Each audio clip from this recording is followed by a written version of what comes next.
what I wanted to do here is have a second commentary track for Alien Covenant.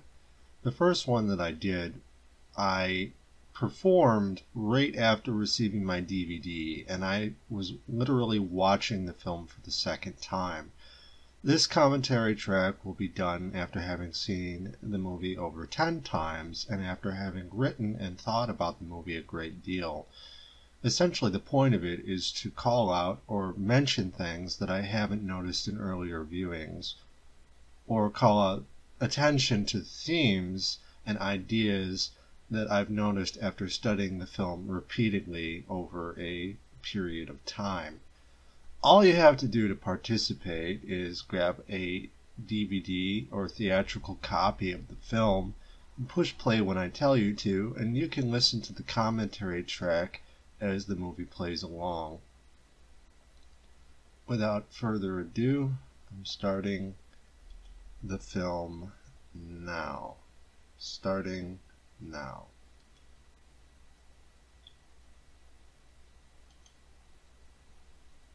Alright, we're about 8 seconds in, the 20th Century Fox logo. Here we go.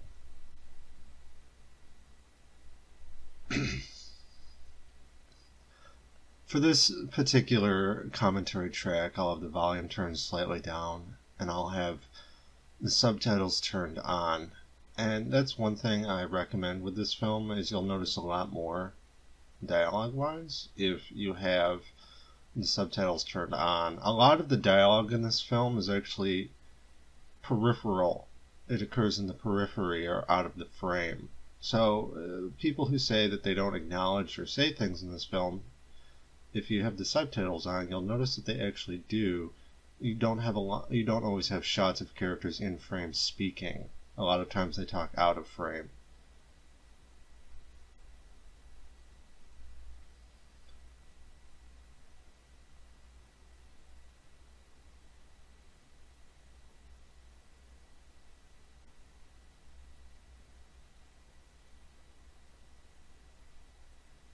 Here's the first example of that. Wayland is speaking out of frame. It's interesting too, the subtitles actually say android. It doesn't say David. Not until he looks at the statue. I did a little research. Carlo Borgatti was actually a architect before the turn of last century. He was Italian. The Nativity was a painting of the birth of Christ.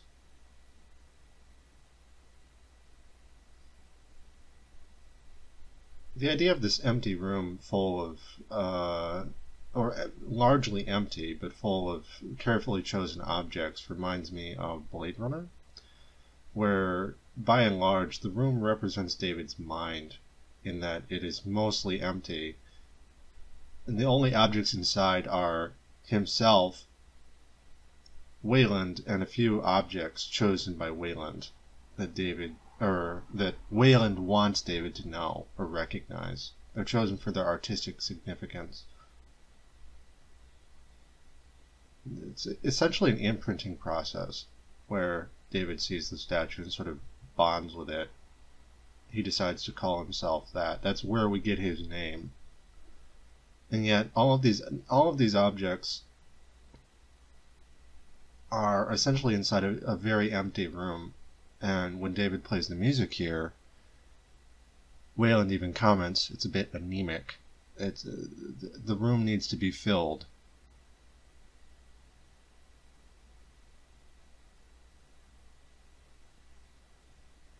And later on in the film, of course, this movie is composed of codas, where you can constantly compare later scenes with earlier ones. And we take this scene, where it's essentially a white, empty room with a couple of noteworthy objects.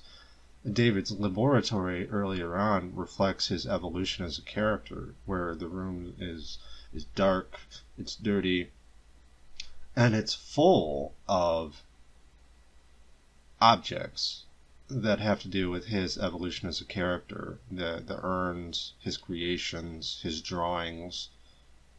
Instead of a white empty room with only a couple of objects, we have a laboratory that is full of things that pertain to his quest,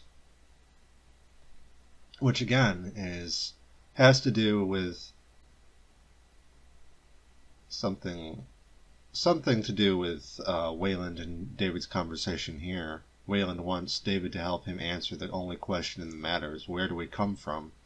And after having answered that question, David decides to embark on his own creative quest. So again, this scene and the later scenes with the laboratory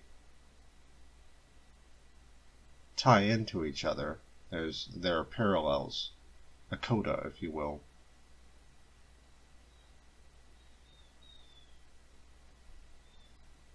It also establishes a moment of relative innocence here with David, when he first innocently poses the question or the consideration to Wayland, who isn't too happy to be acknowledged the fact that he is going to die. So instead he exerts his will upon David, asking him to bring him the tea. I like that very slight facial expression, reminding me of when Wayland said David didn't have a soul in Prometheus. Very, very slight twitch in the face, but if you're paying attention you can notice it. The pouring of the tea, the same type of precision that he uses when making Sean and Charlie a drink in Prometheus under Vickers' orders. He appears subservient, but later on we learn, of course, that there's a very duplicitous nature. To serve in heaven or reign in hell.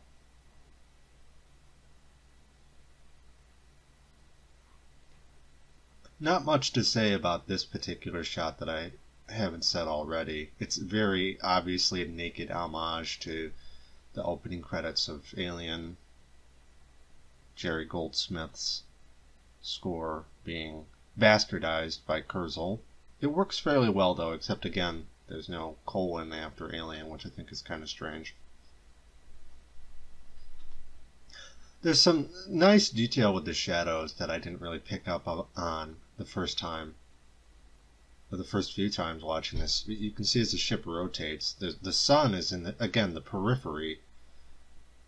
It's not actually in the establishing shot, but as the ship rotates, and it is rotating, you can see the shadows playing on the body of the ship.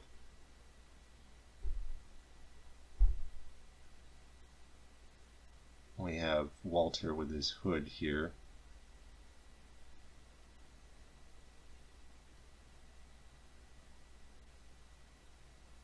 Which adds to a certain visual parallel between him and David. David himself wears a cowl, something very similar to the hoodie that Walter has on earlier in the film.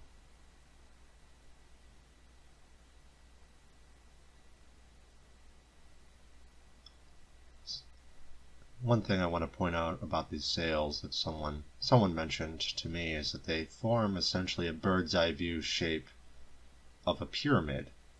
And this film has a lot of Egyptian mythology and Norse mythology visually that we'll see throughout, and that's probably the first example. The second being the Egyptian wings underneath Daniels on the screen there. That symbol gets used a lot throughout the film.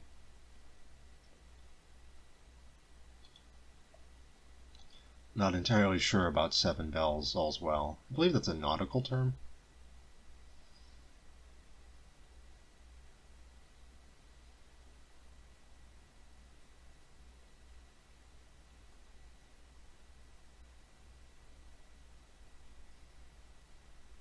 Might be slight moments of silence here.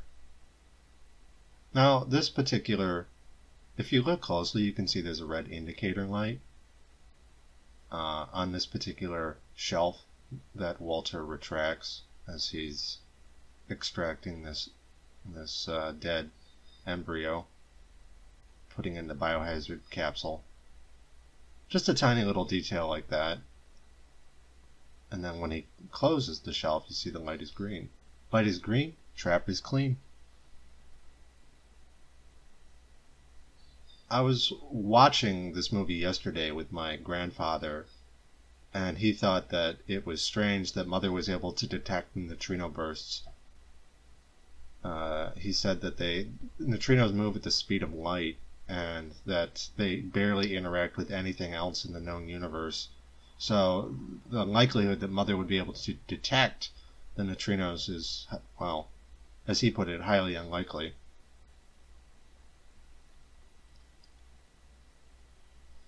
I just noticed that one of the shelves containing the embryos slid open in that particular shot.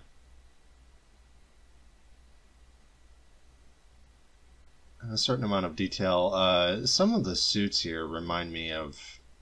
You have the white suits worn by some of the actors in 2001: A Space Odyssey. I think Ripley was probably paying homage to that film here, where you have these metallic sort of canisters that the actors reside in, just like in 2001.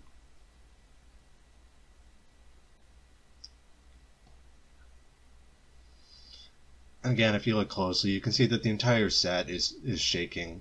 Things hanging from the ceiling and the walls are waving or swinging back and forth. If you look in the background, you can see the colonists hanging inside the containment chamber. And the smoke is spraying down from the ceiling. It makes me wish that they had filmed some of these shots slightly differently so you could see all of the detail, that you could realize that this is a real set. But at the same time, you have to be able to focus on the actors, too. You can't, if you film it a certain way, it takes attention away from the actors on screen. But given how real the set is, it almost makes you want him to film it a different way. So taking attention away from the actors, because the real star of the show in a Scott film are the sets themselves. You have Branson being carried away here. It's hard to tell if that's actually James Franco in makeup or if that's someone else. His body is so badly burned that it's almost unrecognizable. But it does look like an actor in makeup. And you have members of crew disposal. I assume all the actors that we see later in red suits disposing of the dead colonists after the storm.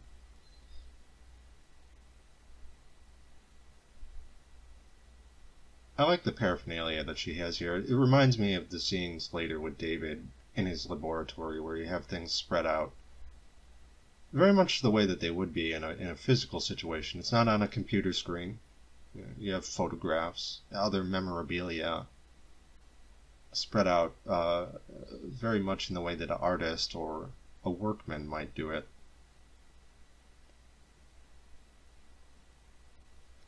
And of course, this scene, when I watch this scene, we're establishing that Daniels has undergone this tragedy, and we're establishing the fact that she's grieving. But I always thought, again, the point of this scene is to not necessarily make us empathize with her, because the scene happens so quickly that that's not really the point.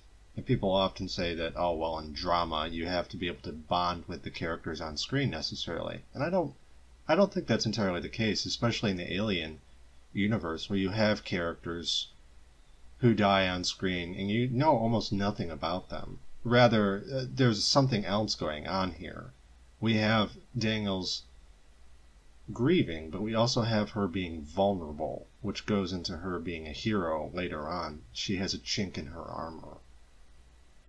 And there's an importance in that we'll only realize after a second or a third viewing, given how fast the film moves. The same idea here. We have someone who is uncertain, and it's not just to establish the fact that he's uncertain, but that he requires a certain guiding force through that of his wife, Kareen. And when she dies, and Orm faces the devil, he's unable to think clearly. He's not the most capable captain, that is, which would explain why he's second in command.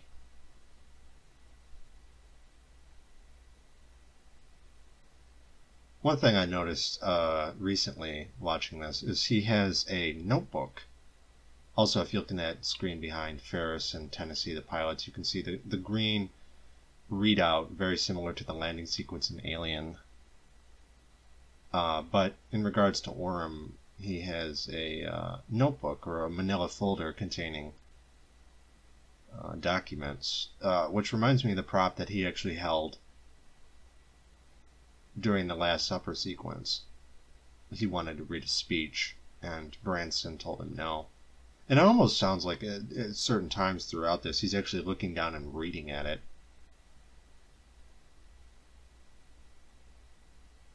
And again, this kind of dialogue, I call it Star Trek dialogue. It's not really meant to be purely scientific. It's meant to be aesthetically scientific. Akin to Ash's depicting of the creature having a funny habit of shedding its cells and placing them in polarized silicon. It sounds scientific, but beyond that, yeah, right here, it almost sounds like he's reading from his speech that was alluded to earlier in the Last Supper viral.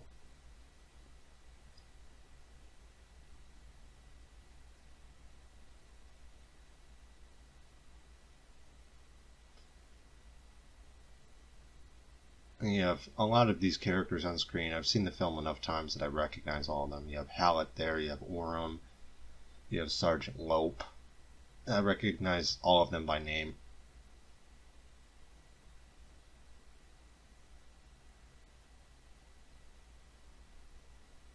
You have T, you have Ferris.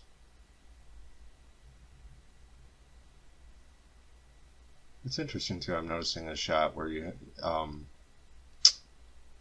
Ferris is actually barefoot, and behind her you can see Ledward very briefly standing in the background, not saying anything, almost statuesque.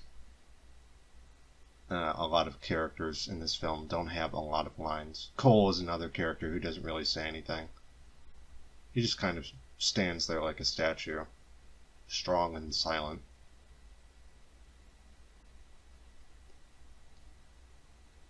You have Upworth and Rosenthal in the shot. And there's a certain amount of communication here, but at the same time, it's largely nonverbal, with most of the characters eye-rolling anxiety through facial expression. I like this particular shot. Those green helmets that they wear later in the film, you could almost call that a Chekhov's gun of sorts. I see a prop later. There's a keep clear sign to the upper left-hand corner. This is a really large set, too. It almost makes you wish that they had more shots of them just kind of walking through the set to just give us a feel for how large it is.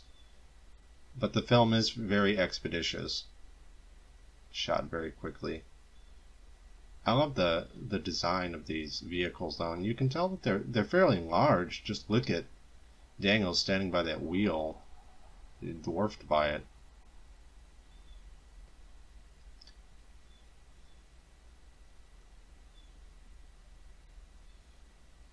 And an extension of the earlier scene with the vulnerability. What is the point of this scene? A lot of people ask.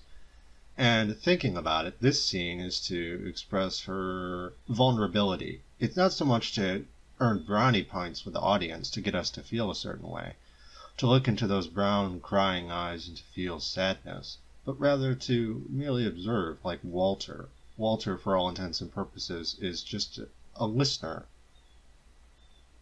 We have a confession between a character who feels a certain way, but she doesn't express it with just about everyone else, except Walter. And Walter is also a listener to David later in the film when he talks to David. No one else knows the lonely perfection of my dreams. It's how Walter works. He's very obsequious, subservient, servant-like. I like in that readout too, you can see what part of the ship he's referencing. And just all the switches, the switchboard, whatever you want to call it, it looks great.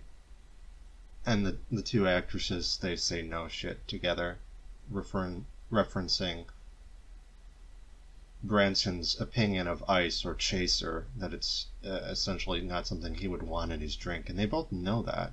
But again, it's very expeditious.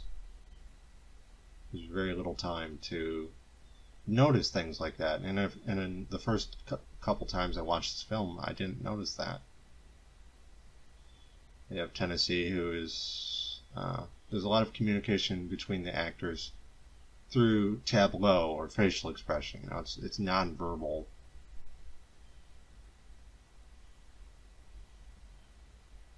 Just like in Alien. Does anyone have anything to say? But no one did in that film when Kane died. Here they had a little bit more to actually vocalize. But even so, there's plenty of nonverbal discussion.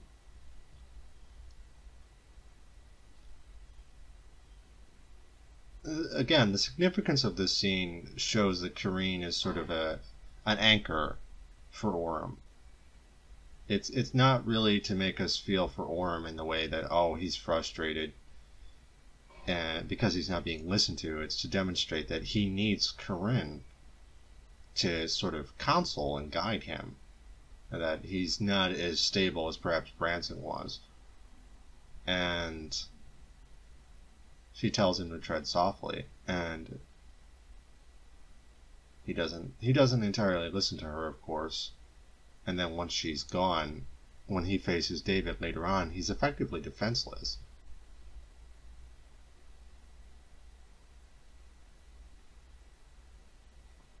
One of my favorite shots in the entire movie. A nice use of practical models and actors with green screen. It looks pretty good, I think. Really good, in fact. The suits that they're wearing are incredible. The idea that the Christmas-themed red and green indicator lights. Earlier on in the film, we learned that the date of the storm was the 5th, and then it takes them about 2 or 3 weeks to reach this rogue planet, which would make it about Christmas time, just like in Prometheus. Though the film doesn't spell that out, it's something for you to notice through study.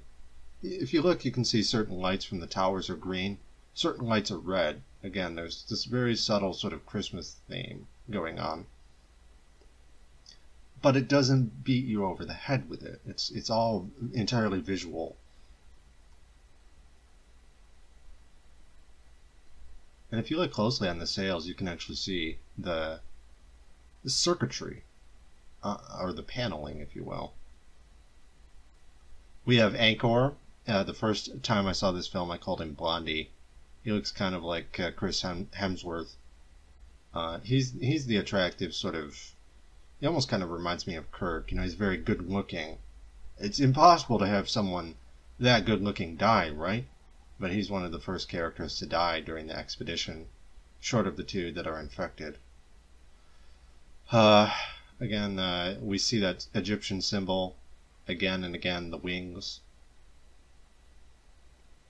I'll try and point out further instances of that as things go along.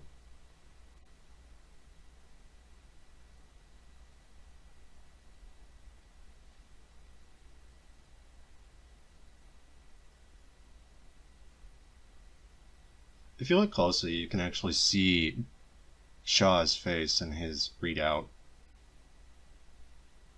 Also, if you look, one of my favorite shots, you can see that the sails are actually transparent, but only in that particular shot, as Tennessee is floating sort of uncertainly through the void.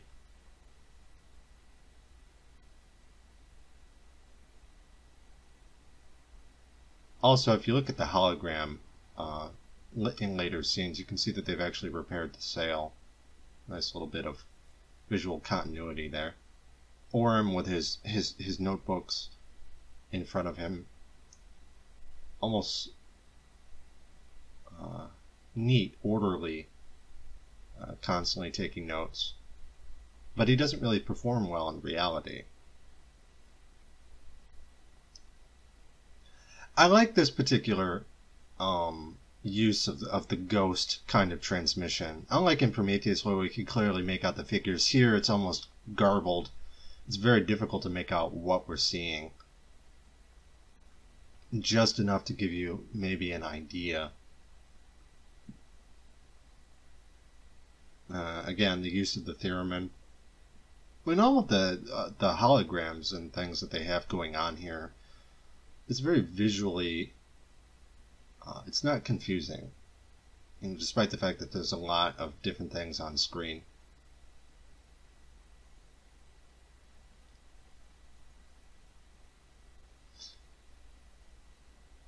And in the tradition of Alien, you have characters standing around a table, largely tableau, essentially a shot where everything is framed as the camera sort of rotates, and shows us a lot of different faces. You have a lot of peripheral dialogue.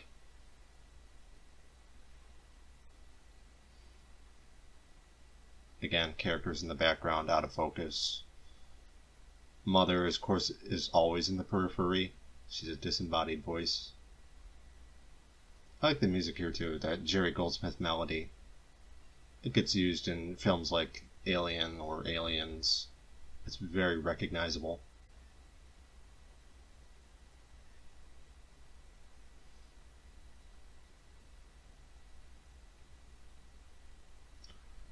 Square in the habitable zone, like Earth.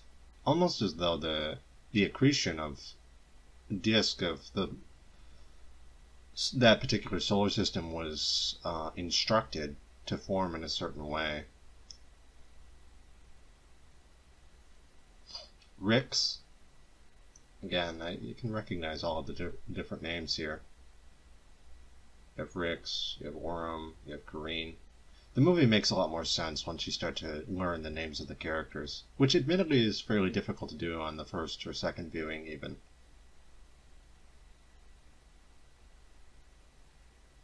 I like that musical chime or gong that echoes as they're talking here.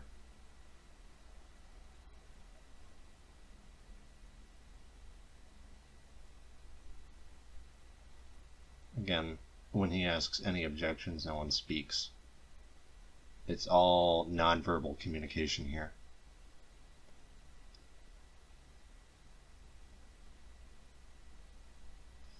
And we do have the one character here. The point of the scene is to establish not that either character is correct, but that they have a certain amount of conflict. Also, he doesn't listen to Daniels the same way that he does to Kareen. He's not treading carefully, as Kareen asked earlier in the film. And the point isn't necessarily to present you with an argument from either side that is 100% correct. You can effectively choose either. Danny isn't wrong, but neither is Oram, really. Maybe we just missed the planet. It's entirely possible. There are a lot of planets out in the universe. A bit of essentially a verbal spar between the new captain and his second. What's interesting to note here is the characters are... I thought initially that they're in a different part of the ship. And we'll see in a moment that they're actually still on the bridge.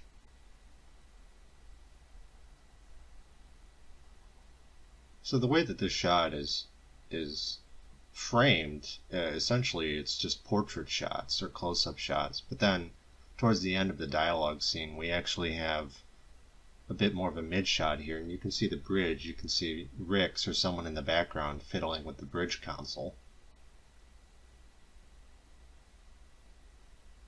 Also, the chairs that they're sitting in are kind of made out of punch card metal. Kind of reminds me of the Tech Noir set from the Terminator.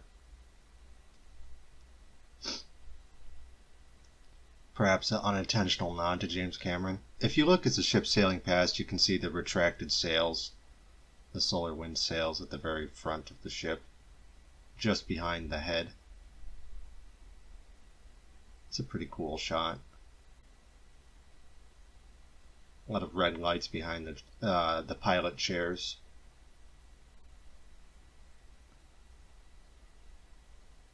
And I'm noticing all the props that I saw in my first viewing. I'm trying not to call out too many things that I saw the first time. The ionosphere from the planet, you can see what looks to be northern lights as well. And this is something that they actually talk about quite a bit in the film. This halo around the planet is actually almost a defense mechanism. tox levels with intolerances. The atmosphere isn't toxic. So again, peripheral dialogue.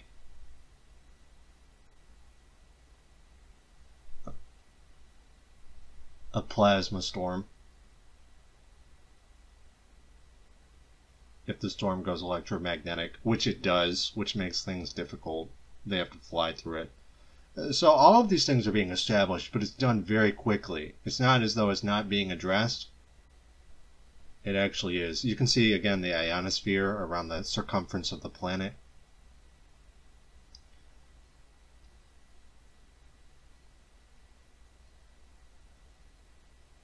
Essentially an abbreviated sequence. If you look to the upper right-hand corner, you can see the loader platform that Tennessee uses later in the film. And again, that ionosphere that they're punching through here.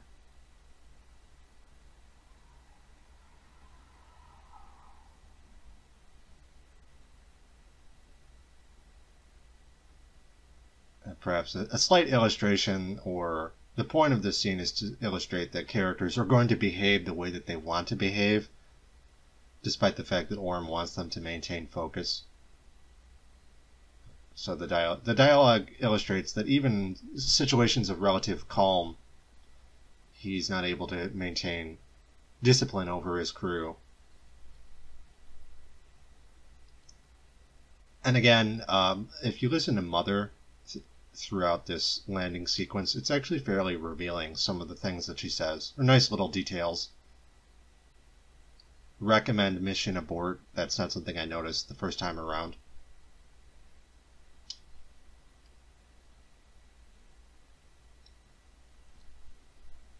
And this is a theme that actually, losing comms, there's a certain amount of something that is explored throughout the film, where you have things that are going on the surface of the planet, and then you have things going on board the Covenant itself. And at times, they're not always completely aware of what's going on in the other's situation. Tennessee spends quite a bit of the film thinking that his wife, for instance, is still alive.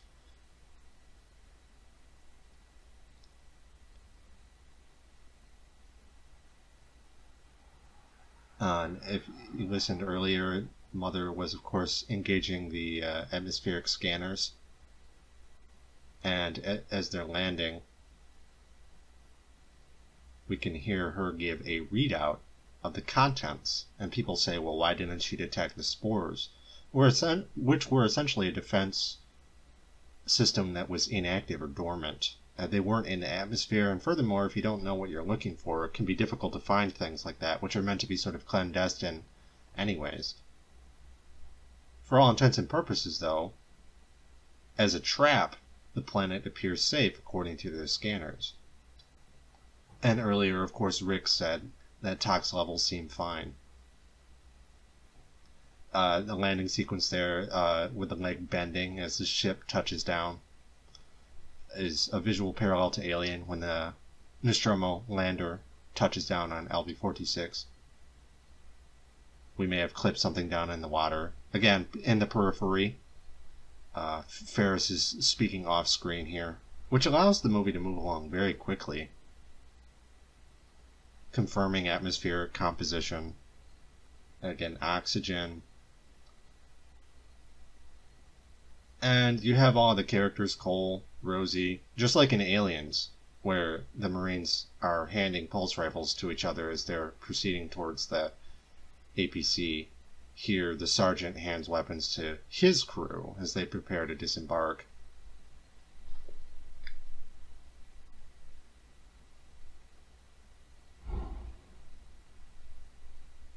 Air feels good, according to Lope, which is a similar line of dialogue to "Smells fine to me" by Wayland in Prometheus. And again, security protocols, something that has less to do with just atmospheric composition, but maybe animals or something like that. So they're doing things relatively by the book here. But it's quick. It's quick dialogue. If you're not paying attention, you might not know necessarily.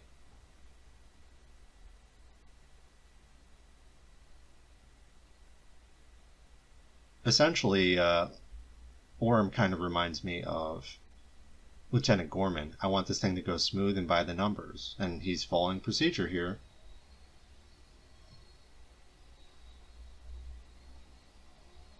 Or at least he told Ferris to. Though we'll notice later on that she has a bit of difficulty keeping a cool head when things really start to go wrong.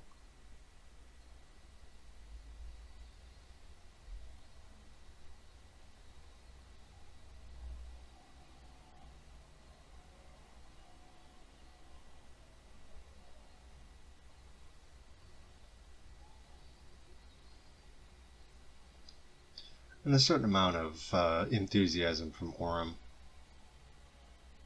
Nothing from this particular scene that really sort of leaps out at me that I didn't really notice before.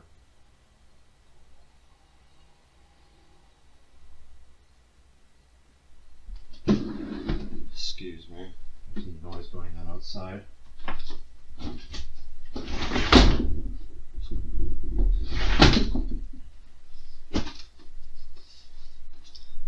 Sorry about that, I had to shut my window.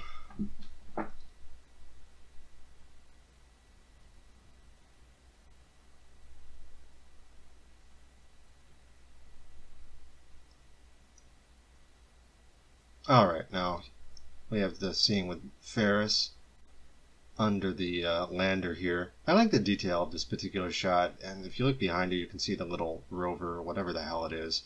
I'm not even sure what it does, but we have a bit of an interaction between Upworth and Ricks there as Ferris is conducting the repairs. And we see how spotty the communication is between them.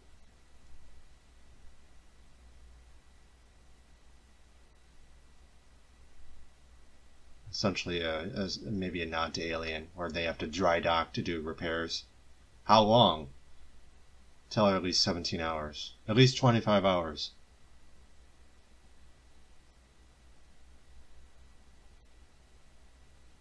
The planet is, of course, so Earth-like that these characters feel safe. And you could say that, well, they're being foolish in this situation. But these men, again, are armed with weapons. Machine guns. If you had a machine gun, would you feel safe? Probably. Of course, weapons in the alien universe often serve for administering or delivering a false sense of security.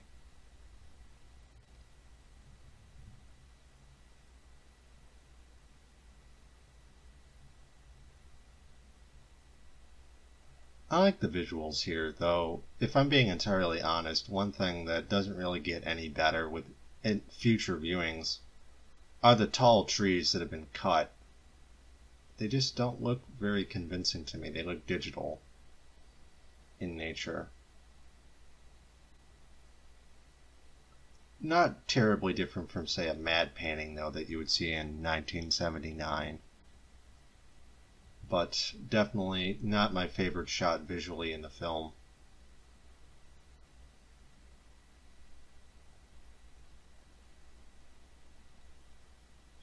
You have Ledward. Oh, she kind of has to kind of guide, just like slowly, just like with Orem.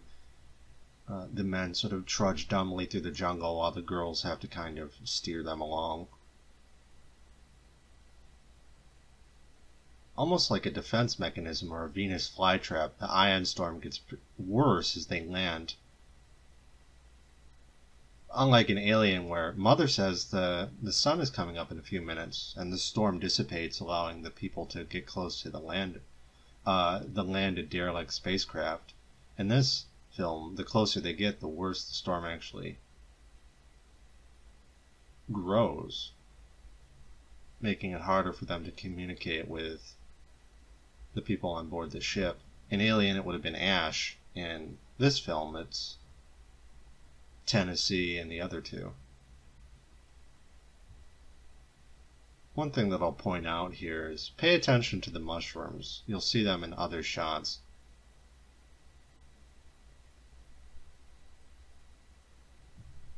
A lot of people again criticize Ledward and company for not wearing suits,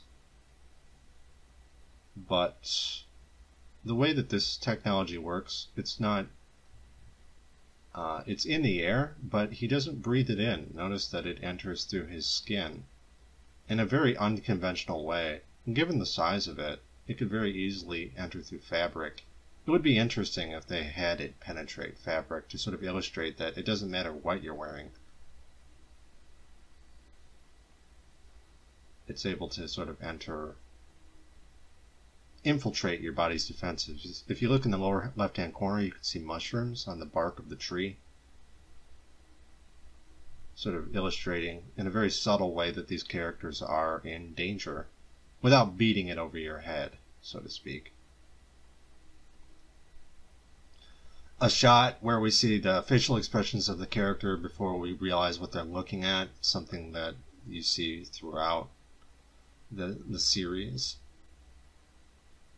something that we saw in Alien for sure. If you look very closely, you can see the characters dwarfed underneath the belly of the ship. Also, they don't enter through the 3 vaginal doorways the way that they did in Alien. They actually proceed through the bombing bay, a part of the ship that we see later in the film.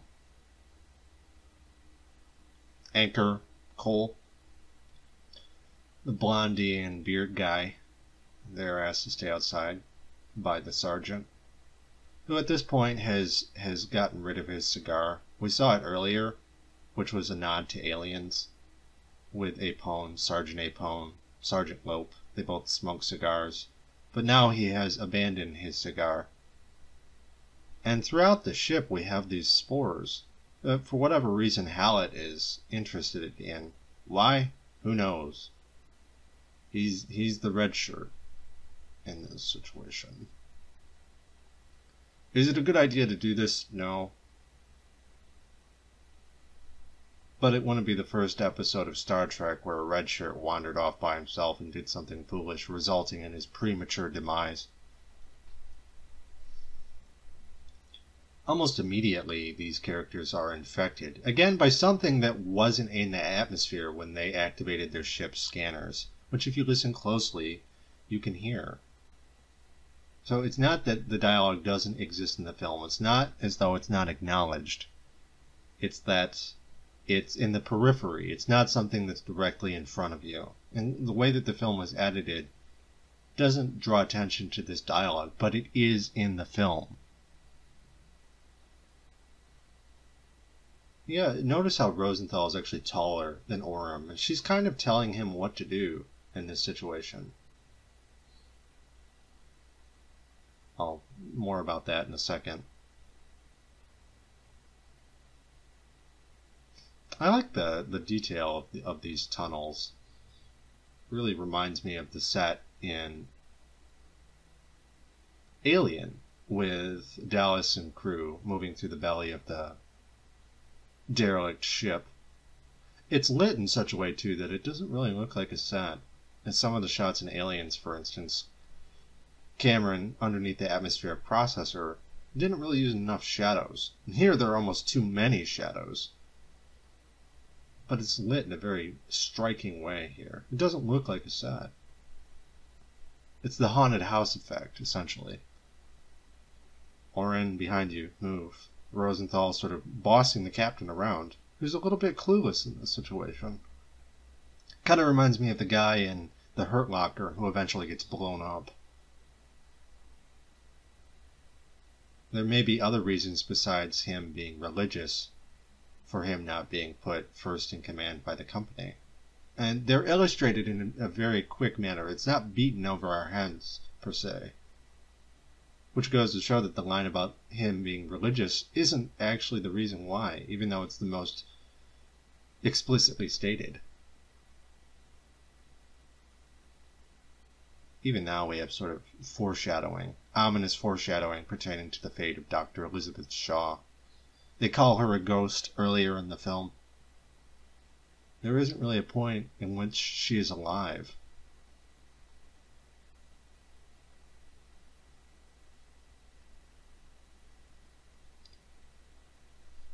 It's kind of cool too. If you look on the back of his pack, you can see these unfolded sort of solar panels. Just a lot of little details and wires and things like that.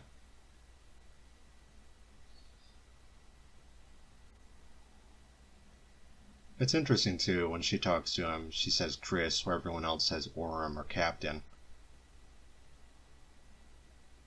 Again, all of that dialogue is in the periphery. Perhaps the med bay will be there soon. Ferris is still under the belly of the ship, doing repairs. And people have certain complaints about this, in that it happens so quickly. You know, as soon as they arrive at the ship, they have to turn right back around. There isn't time to really... Excuse me. There isn't really time to sort of soak in the ship before they have to turn right back around and leave. And to be perfectly honest, I would have preferred more of that myself. In the spirit of the first film, that Gothic horror.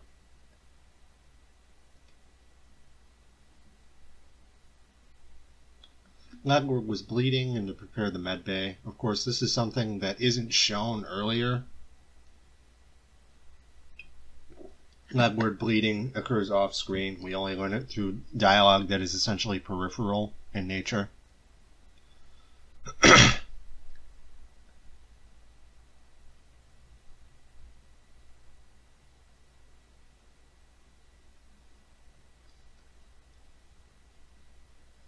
In this scene, there's a lot of different things that I notice. Especially in the behavior of Ferris.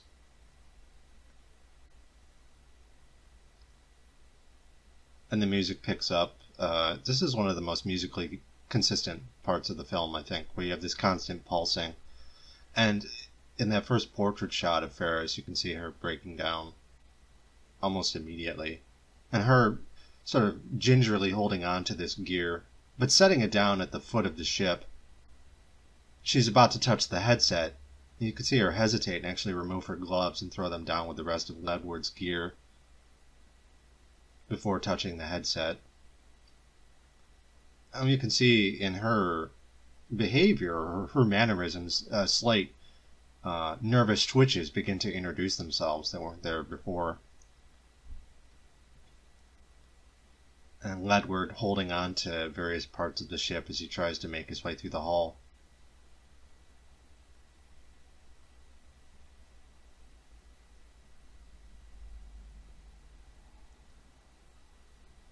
Corinne, put some gloves on, don't touch anything, stop saying that. Corinne is kind of ignoring procedure because, as she said, he puked all over me. Ferris is attempting to follow that, but then, of course, she gets a face full of blood, which kind of makes the gloves redundant, so you'll notice she takes them off. There's a lot of little details like that move. It's a very fast-moving scene, but there's a lot going on if you pay attention.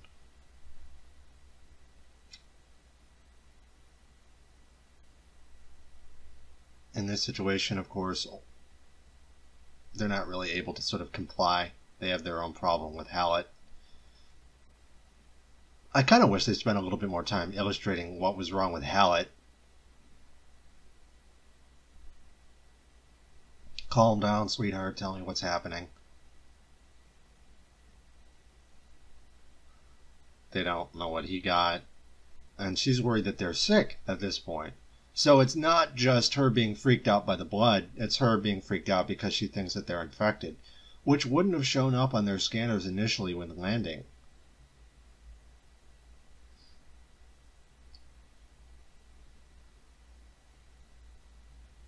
So she's trying to maintain calm here. And her being logical in this situation, again, she's very scared. And when people get scared in situations like this, they can do things that don't really adhere to standard procedure. You can see her face in the window. It's not really something I noticed, because all your attention's on Ledward.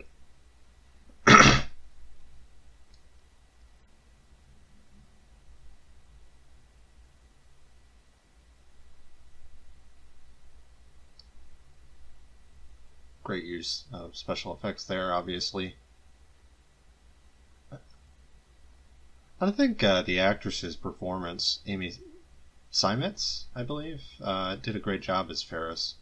Again, that name, Ferris, Pharaoh, may have pointed this out before, but another parallel between aliens and Alien, that kind of thing. You'll notice if you look behind you can see the blood dripping from Ledward's body. He's continuing to bleed and it's pooling all over the floor.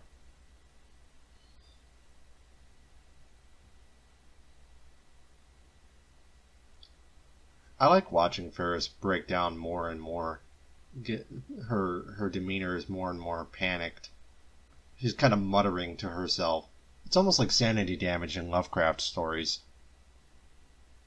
If you look when it slams into the wall, it almost leaves a body-shaped imprint on the wall from where it hits.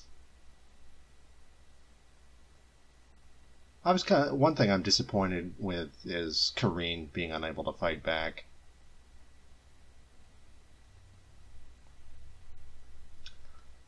This is, of course, a frustrating scene. You want her to shoot the thing, but instead, she slips on the blood, shoots the ceiling.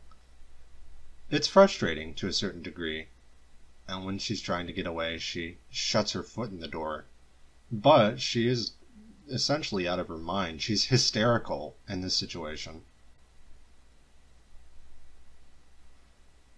This is one particular shot that I would have preferred them to keep in the periphery. It slamming its head through the window. They could have just had the crash of glass in the background and it would have worked just fine.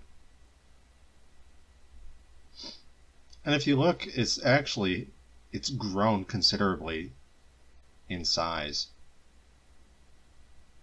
Visibly changed since it first was born only minutes ago.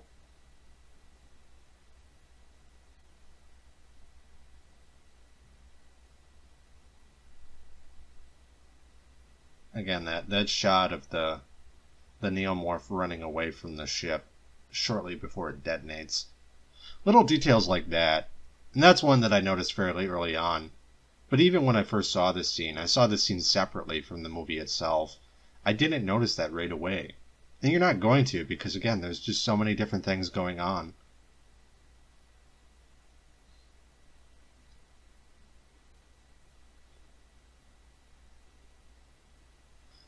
I believe that's Ferris, but it's hard to say because it doesn't say so and so moans or screams.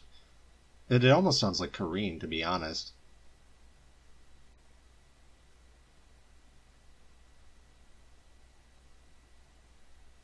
You can see for a very brief second the creature pushing out of his mouth before the bloody eruption.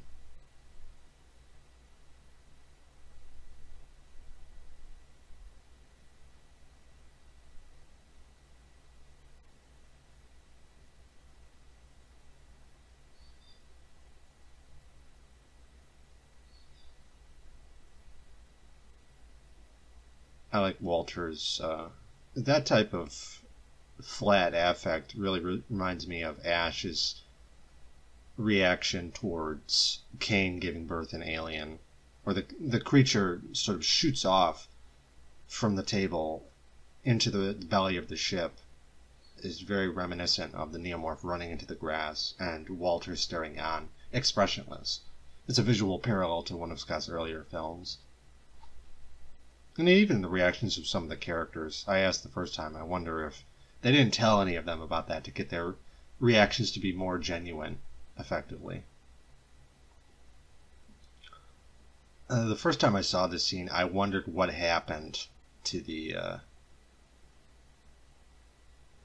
one of the neomorphs, and I'll point that out shortly. This, of course, is a very quick scene. If you're paying attention, you'll notice the two of them wearing wedding bands, what he's saying, light of my life, I'll be with you always. But he's whispering. It's very difficult to hear. This is definitely a movie where you want to watch it with subtitles, because you'll notice things you wouldn't notice otherwise. But it's there if you listen. Now this is the first neomorph, and what happens in this situation is it rips off Walter's hand. They start shooting.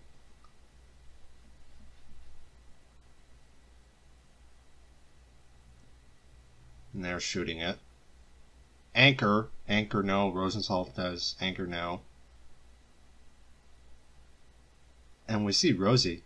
I got him. Okay, she hits it multiple times as it's attempting to running away. It's dead. They killed it. But there's unfortunately a second neomorph that leaps on top of Rosie here.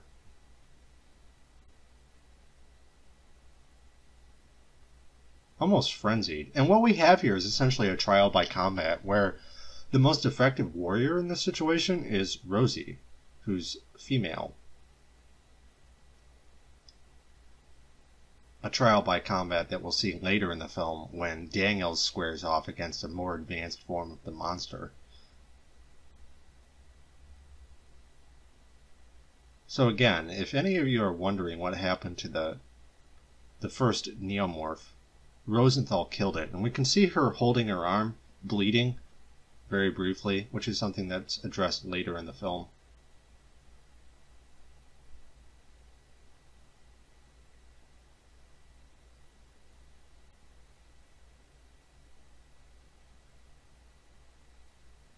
So in regards to the scene, like, for instance, where Anchor is killed, they actually address it very quickly. Anchor, no. And if you're paying attention earlier on in the film, when they're doing the repairs on the ship, that man was Anchor, the good-looking blonde guy. But it's such a dark, confusing scene that lit in such a way that it's so edited in such a way that it happens very quickly. Of course, in this situation, they're not asking a lot of questions, and they're kind of rushing along. Because, again, they're under attack, effectively. They're cut off from the Covenant, which is a fact that is established. If you listen closely, you can see Daniels trying to get in touch with Tennessee repeatedly before Walter saves her from the first neomorph. We got to keep moving, So that they're essentially rushing along at this point. They're not really taking a lot of time to take in their surroundings, despite the fact that they're in this situation that seems larger than life, picturesque. They don't really have a lot of time. They're not wasting a lot of time to just say, hey, what's this? What's that? Survival takes priority over inquisitiveness.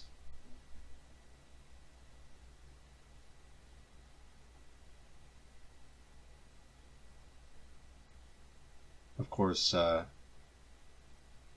David, ever mysterious, is rushing along, not really giving them a lot of time to catch their breath, leading them deeper into the trap, effectively. Again, David's actions in this film are largely duplicitous. What he's doing isn't actually what he's doing.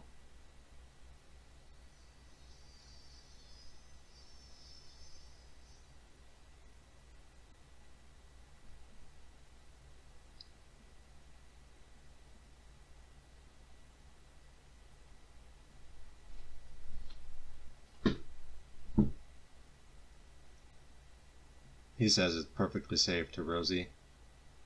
Obviously, it's not safe. He appeared to have saved them earlier in the film. Obviously, he's not actually saving them. He's essentially telling us a lie in this situation, a lie mixed with truth. The payload was deployed, but not accidentally. Essentially, the warfare is psychological in nature, like Marin explains in The Exorcist in regards to Pazuzu possessing Linda Blair's character.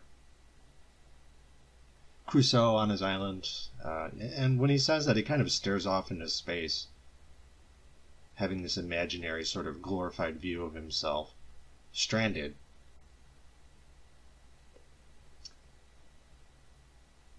The meat, if you will. That sort of alludes to Alien 3.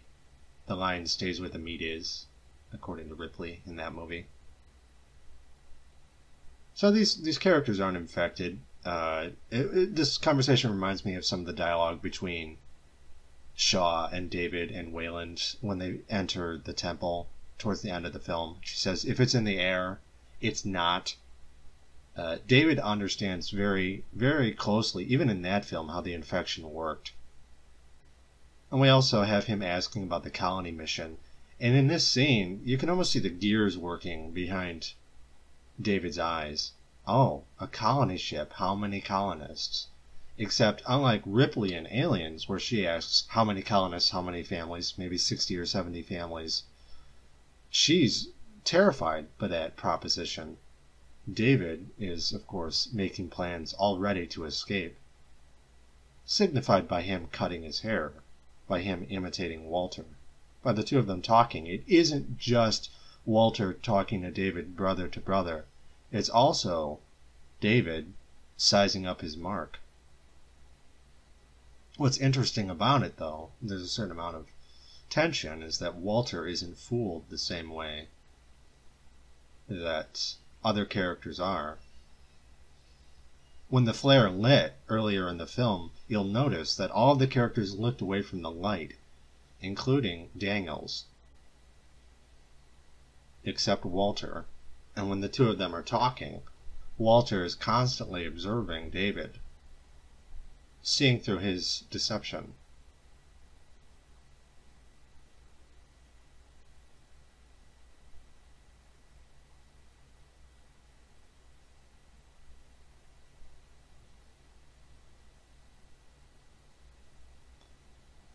Him channeling a bit of his Lawrence of Arabia there.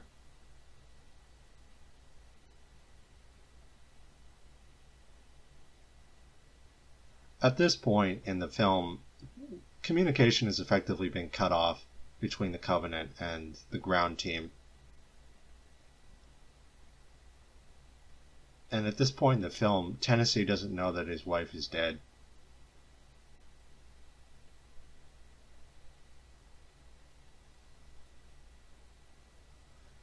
Their demeanor, Rick's and Upworth's demeanor, is a little bit more indifferent or cold, given that they don't actually realize what's wrong. But later in the film, they actually learn that there have been casualties.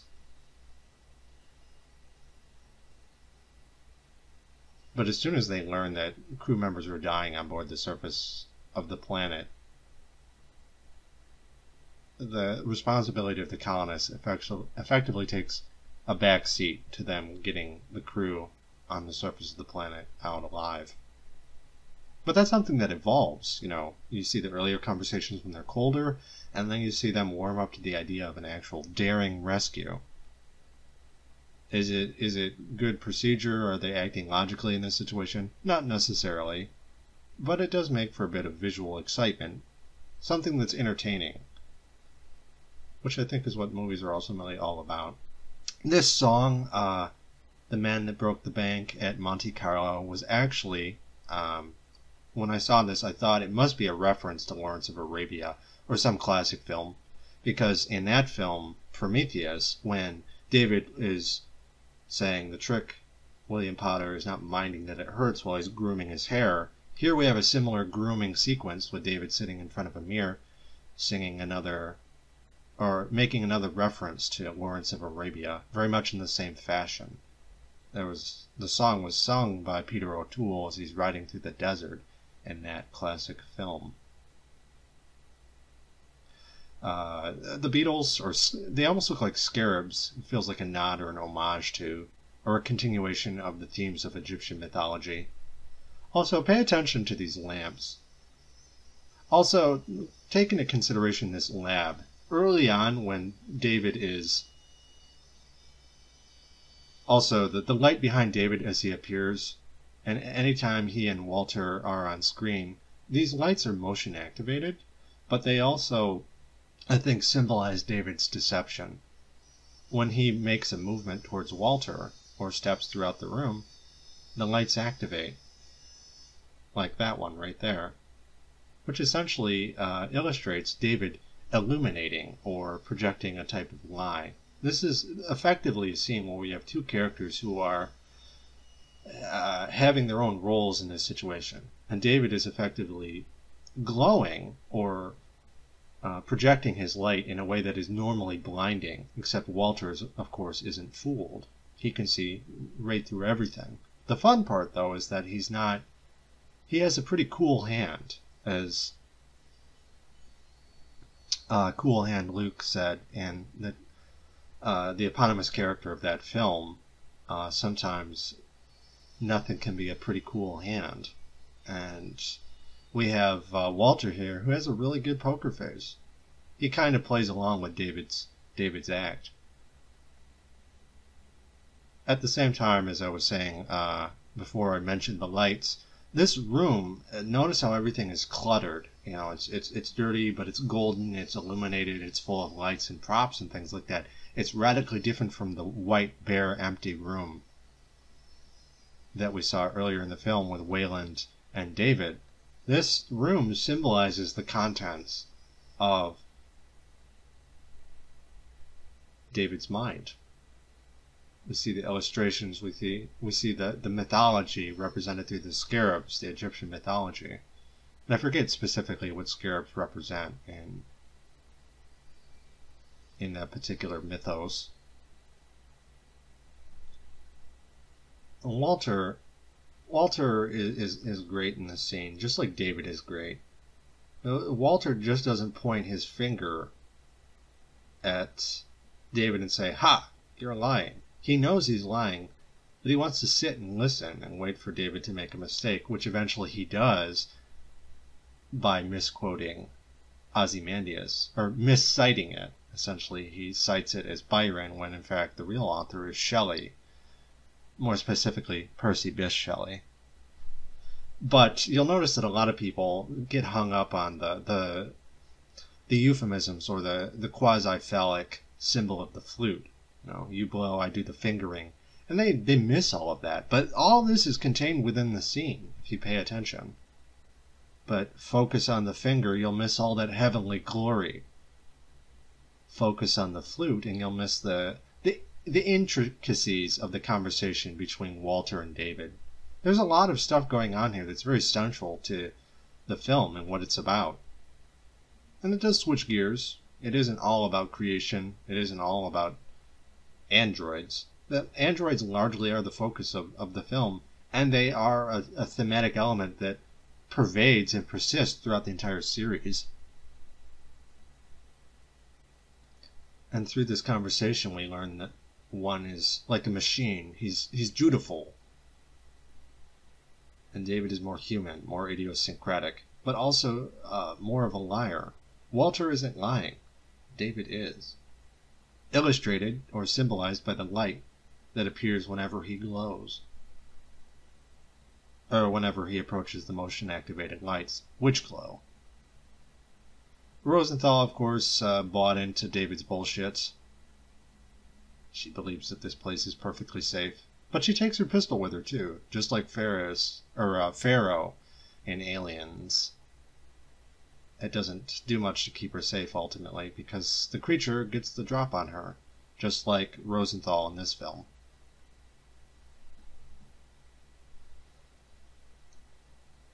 Some of the facial expressions here remind me of Jeff Goldblum in The Fly, where he talks about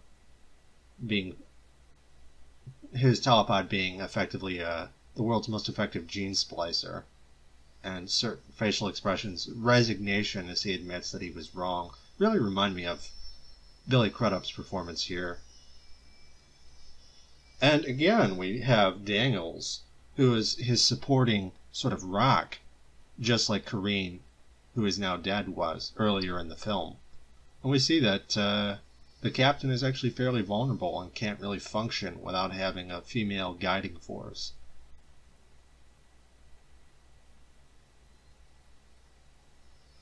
I like this scene. This flashback, of course, a lot of people are like, well, why did they show this? It illustrates that David is bad. But I think it's an important scene. It's a scene that lets us know that David is the vice character. You could almost call it an aside, of course, because he's not sharing this with anyone in the film. He's sharing it with us, the audience. But not in a way where he's looking at the camera and breaking the fourth wall. It's told through a flashback, but it is David's narrative. I love the visual design of some of the stone buildings, juxtaposed with this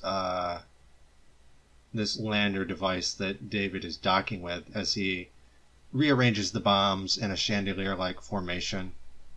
That temple looks really awesome, actually. And then, of course, him deploying the helix formation of the bombs as they descend and arrange themselves almost as a storm cloud. It kind of reminds me of Greek mythology, the idea that to strike down your foes with lightning and thunder, or biblically speaking, you have the hordes of locusts that ravish the citizens of Egypt. And that shot of the doors of the temple, it's pretty striking, but again, everything moves so quickly that you have almost no time to really take in what you're seeing. If you look closely, you can see arms and things of that reaching out of the bodies of the characters as they freeze in tableau-like formation, petrified before the storm. So there's a lot of symbolism that you could take from that.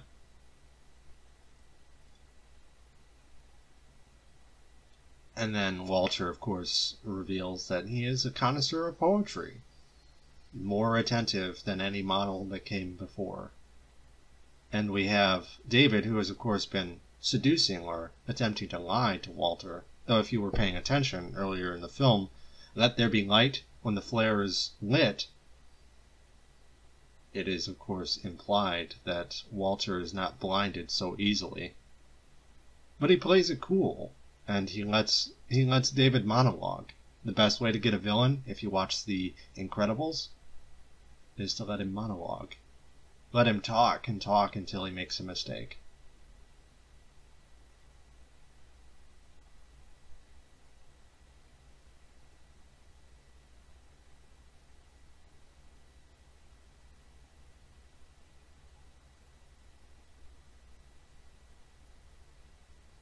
I like this scene. There's a certain kind of humanity to David's delivery, and you can understand his position. To be created as a machine, but to have human feelings, but to be shunned for it, to be viewed as a doll. Whereas Walter, of course, is very comfortable with that, in that he doesn't have human insecurities, human flaws. He says it's duty, whereas David says it's love. You can kind of understand from a certain point of view what David's going through here. Even if you don't condone the acts of violence that he carries out throughout the film, you can understand the loneliness that he feels. His prison of being Robinson Crusoe on his island isn't just being on the planet trapped, but even if he was surrounded by other people, he would still be alone.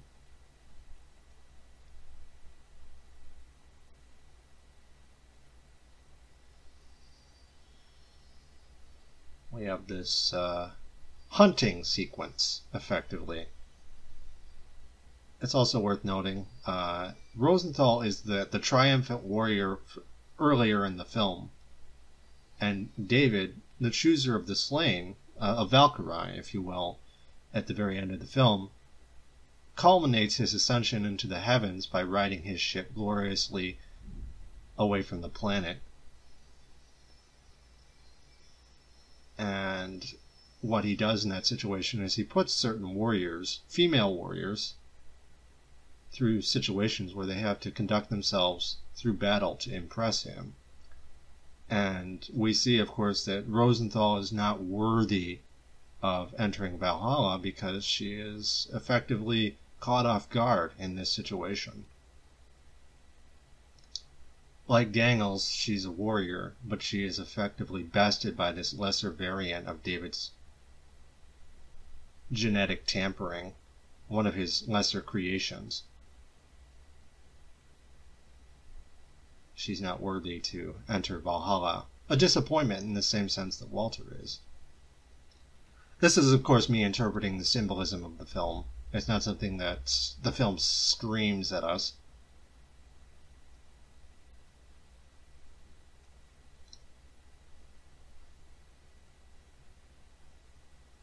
At this point, of course, they're able to reestablish communication by getting closer to the storm. And we notice now that, again, Rick says casualties, that they say that we have casualties. We notice that they're not as willing to second-guess Tennessee's plan to get closer to the storm.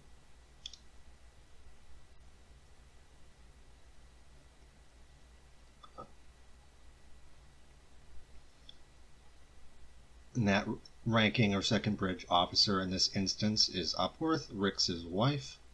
And you notice that there is a communication between the two of them, non-verbal, of course. It's through eye contact and body language. So again, it's very much in the periphery, or it's non-vocal. But it is going on screen, if you pay attention.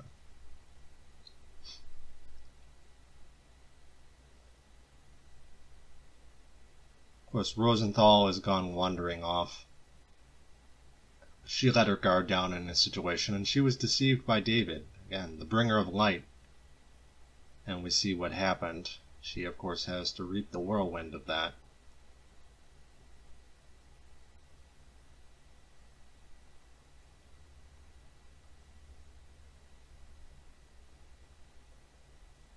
Perhaps there's certain biblical insinuations in regards to the decapitating of a certain warrior or female character even. I'm not entirely sort of au fait when it comes to biblical allusions at large.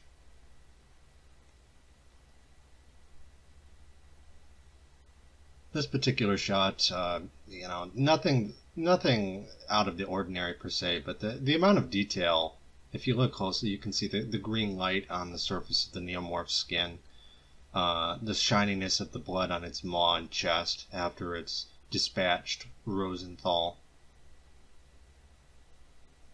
Just the light in the background. It all looks really good, actually, and it's in the same shot with the actors and real things, real set.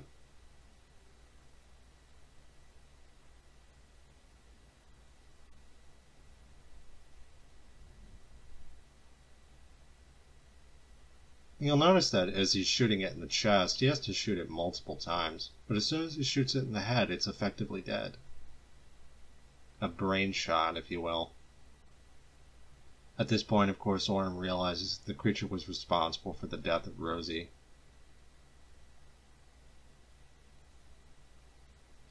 In this situation, though, the female person who would be his core in this situation, like Kareen or Dangles, in earlier scenes, he's dead. Rosenthal isn't there to tell him what to do like she was when they were inside the Juggernaut. So he has to face off against the devil himself. And as we see, he's not quite up to the task. If you look closely in that shot, you can actually see the loader underneath the belly of the ship is just descending or plowing into the storm. The cargo lift. That's right. It's kind of funny, too. I saw a White Rabbit project on Netflix where members Grant, Torrey, and I forget the other one. The three underlings of the Mythbusters were actually testing a loading platform with rockets on it, and it was proven to be notoriously unreliable. And, of course, seeing it in this film, it actually works a lot better than it did in those particular instances.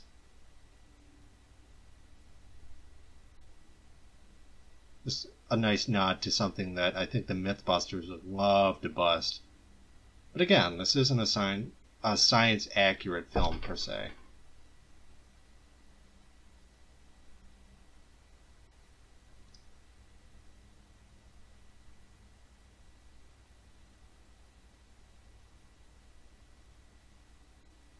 I like that, just the very subtle use of the Goldsmith's horns in this particular shot. And then, of course, at this point in the film, you have Tennessee realizing for the first time that his wife is actually dead, and all of this effort to get closer to her and try and save her has been in vain.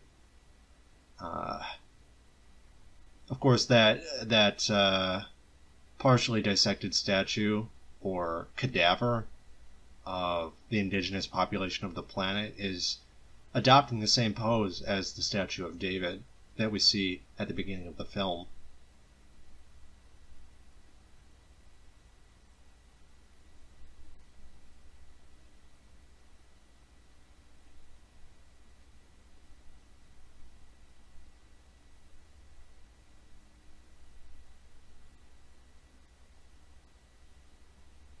We have David, of course, explaining to Orm his amateur zoology.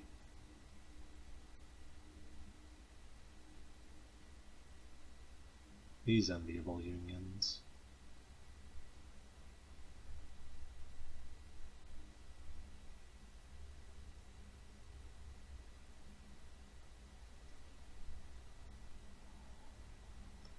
The word engineer, implying that David is elevated to a new status, equivalent or parallel to the engineers in Prometheus. A nice bit of irony there with the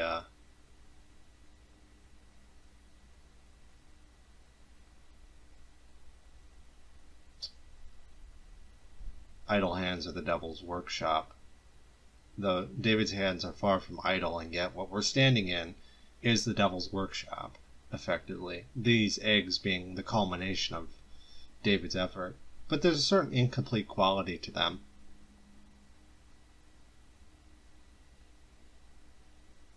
The way that they grow out of the ground, like pods, really reminds me of some of the imagery that we see in other films. The telepods in The Fly, the pod people in Invasion of the Body Snatchers. There's a certain organic quality to them that is somewhat different from the way that they're presented in Alien.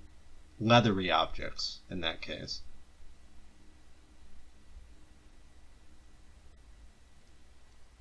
Something to see. Why Orm does this, I don't know. Because the script requires it. This is perhaps a transparent example of needing someone to get face-hugged. But ultimately, it isn't really that different from Cain. Not really. You can split hairs if you want. But what's done is done. If you look closely, you can see some of Rosenthal's gear on the bottom right-hand corner of the screen is through the point of view shot. Cole proceeds into the room. What's left of her, anyways.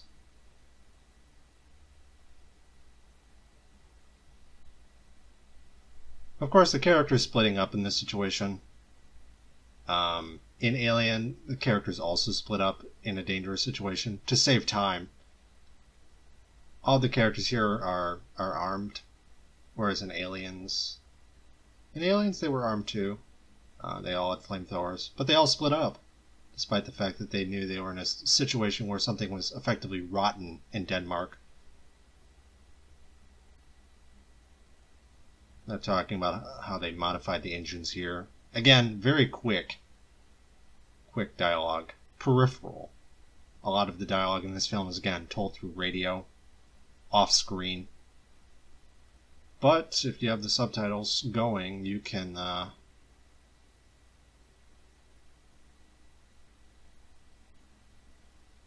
if you pay attention. If you look underneath the belly of the cargo lift, you can see green and red lights. Again, a continuation of that Christmas theme, which, unbeknownst to those not paying attention, right now is effectively Christmas time. And like a good child waiting, David wants to open his present here.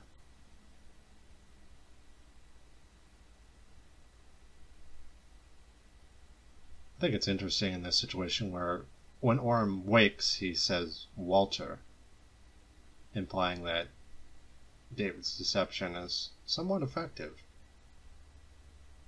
Though Orm wakes up to realize that the nightmare is still going on. To be short-lived, of course.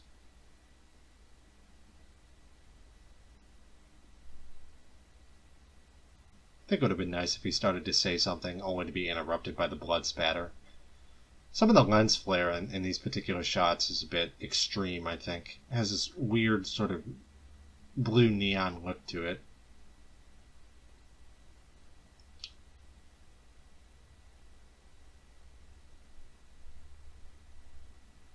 And the tone of this scene is interesting. It's not horrifying, because to to David, again, this is the idea of Christmas, the birth of Christ. And David is standing witness to this, adopting a sort of Jesus Christ-like pose, which the creature imitates. I don't mind the monster effects with that, to be perfectly honest. Of course, as this happy, sort of disarming music persists, it segues into us being shown that Shaw didn't die in the crash.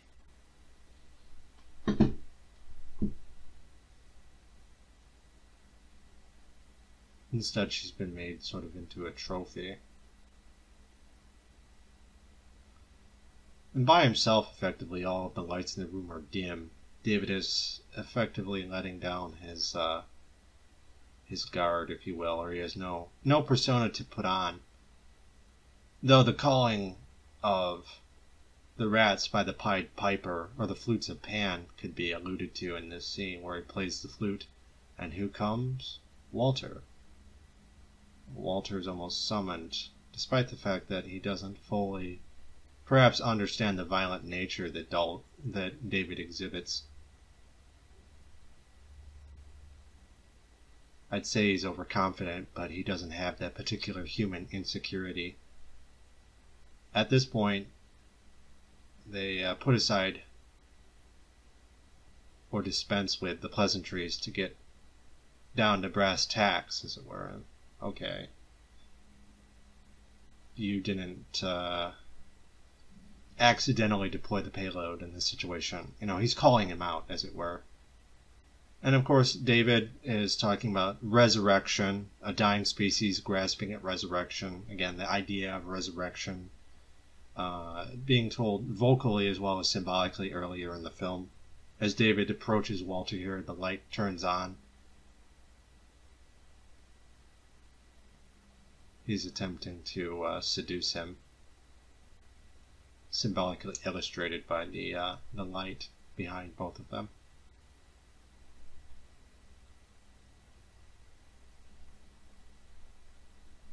But of course, Walter's been paying attention, and he knows that David made a mistake. Shelley, you rube. Sort of a nod to what he said earlier. You have symphonies in you, brother, but the symphonies in David are imperfect.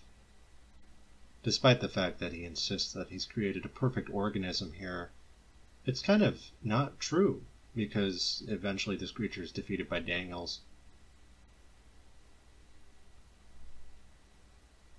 And the dreaming of electric sheep by this particular android are imperfect, and that David must continue his work off of the planet. But he thinks it's perfect here. But you have to keep in mind that everything that comes out of David's mouth is somewhat unreliable. Even his confessions of love, while they are not necessarily 100% true, they're not 100% false either. And his treatment of those that he loves is dubious at best. Perhaps he anticipated that Walter would be unable to process this. It would effectively let him lower his guard long enough for David to deliver the killer blow. Instead of offering Walter the flute to play, he stabs him with it.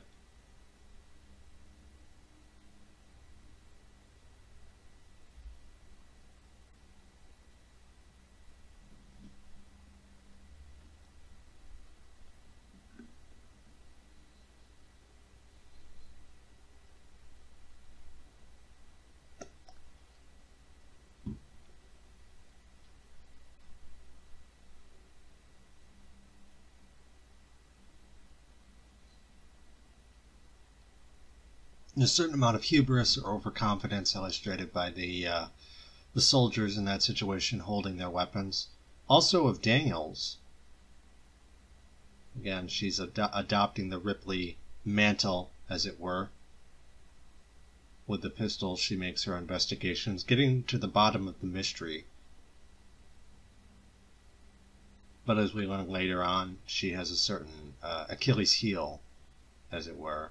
And while she is able to undergo the rite of passage and defeat the creature narrowly, she is still defeated by David, who understands her weakness more intimately than perhaps she anticipates.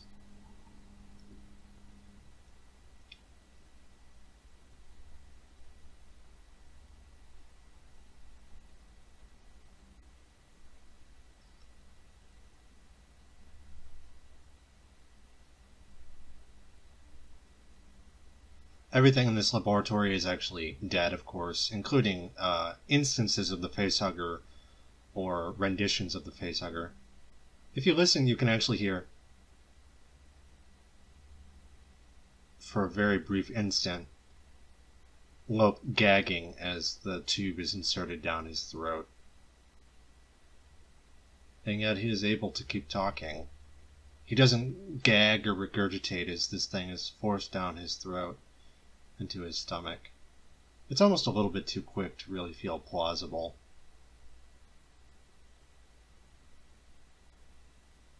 You have Cole in that situation who is killed. A little bit too quickly, I think. But it is what it is.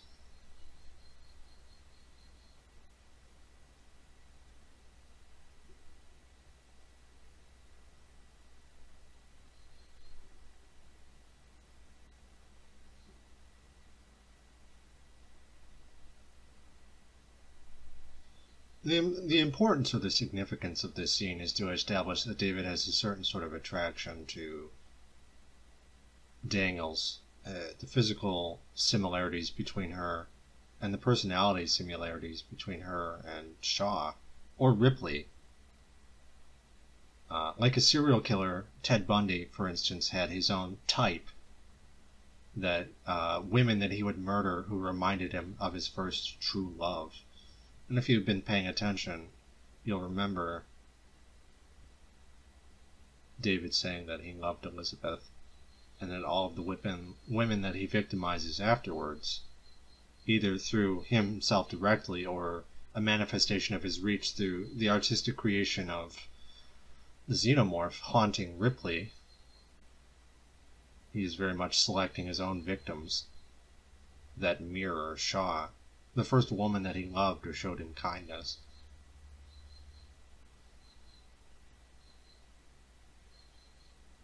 I know Kung Fu.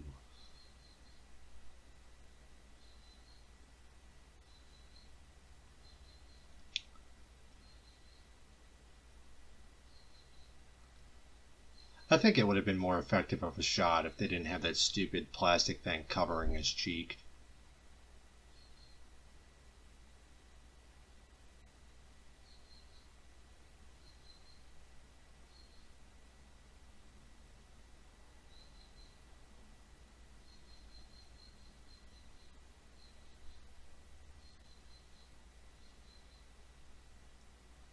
Not my favorite character in the film, Sergeant Lope. He's a little bit whiny in this scene.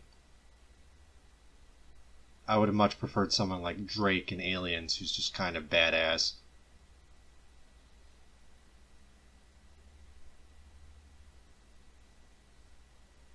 You have some of the packs left behind by Rosenthal and company, who are now dead, as these two androids do battle in the hall.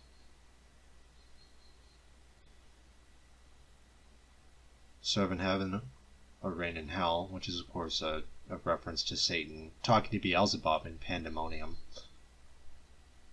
in Paradise Lost by Milton.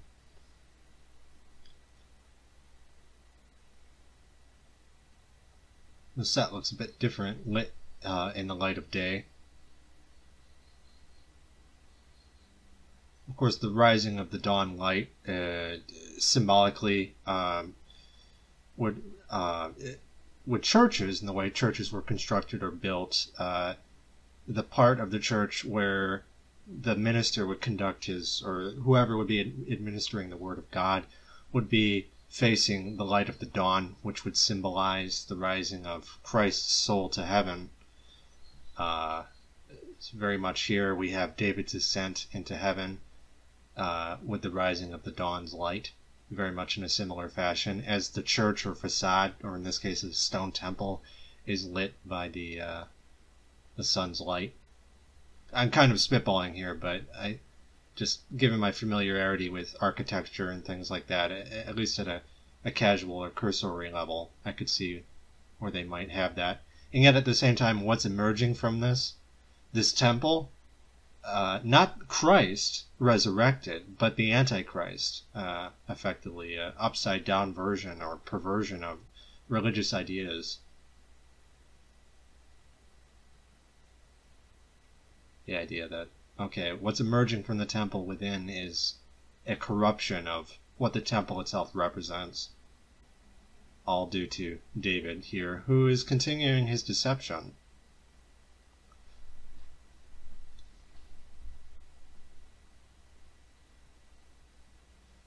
I really like this scene too. Just, it's the kind of thing where you can notice little details.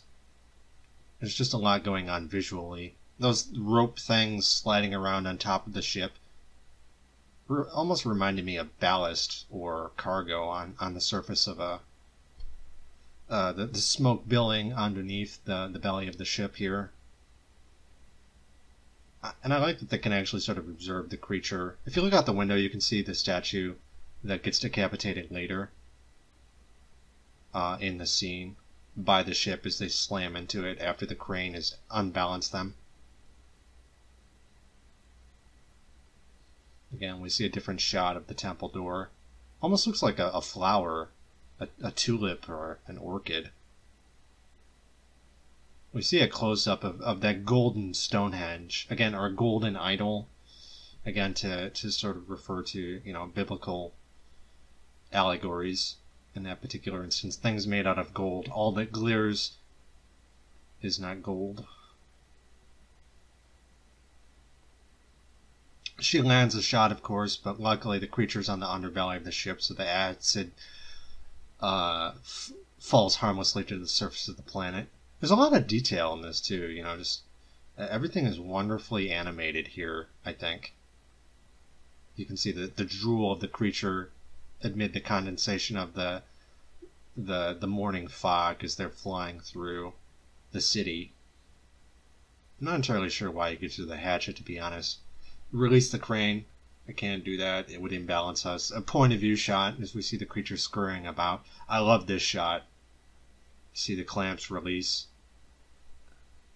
My favorite shot of the creature in the film. There's just a lot going on here, and it looks good visually. Her ducking as the crane swoops overhead. The transparent dome. If you pause it, you can actually see the eye sockets of the creature. Now, as they said earlier, I can't do that. It'll imbalance us. We see that being illustrated here. They're unable to maintain a level sort of position.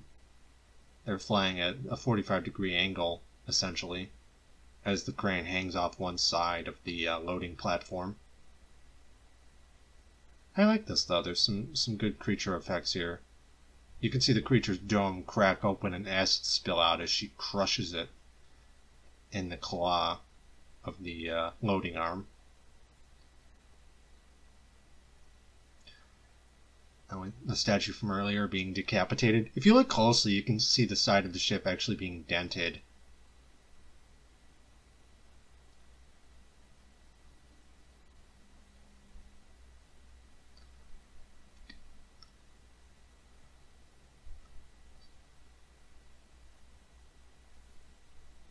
Not the safest way to travel, statistically speaking. But again, as this ship's flying around throughout the entire thing, you can see the city around them. There's a lot of attention to detail as far as that goes. I think it would have been nice if they would have put the plastic on his cheek at the very end here and just had his face revealed and melted through the rest of the scene. I think that would have been pretty cool looking.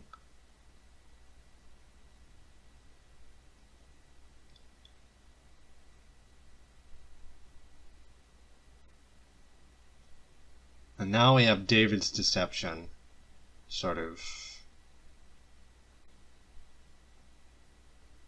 being carried out.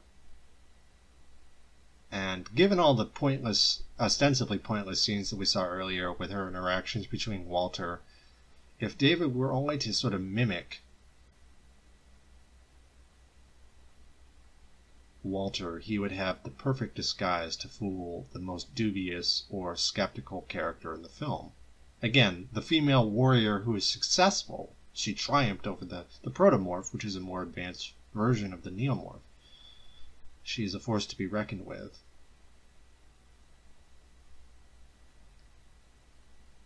Maybe like Iron Maiden. It's interesting too. All of the characters in this movie have cross training. She is a co-pilot, but she also has medical training. A bit like Corinne doing a full ecology workup, but also having a bit of medical training when trying to deal with Letworth during his infection. We have David sitting in front of a mirror like he was earlier in the film. In this particular instance, he's stapling his face.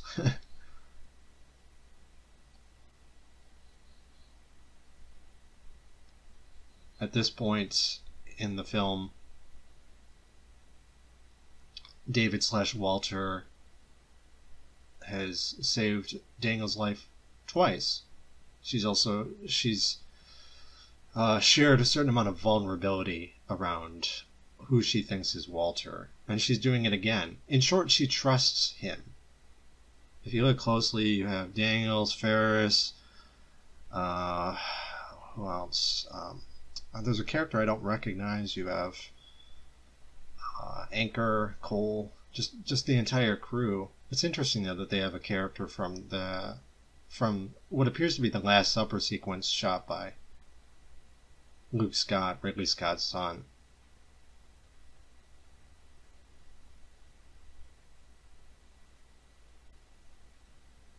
A lot of EM damage at 8 bells, and that's something that I'll point out here in a moment.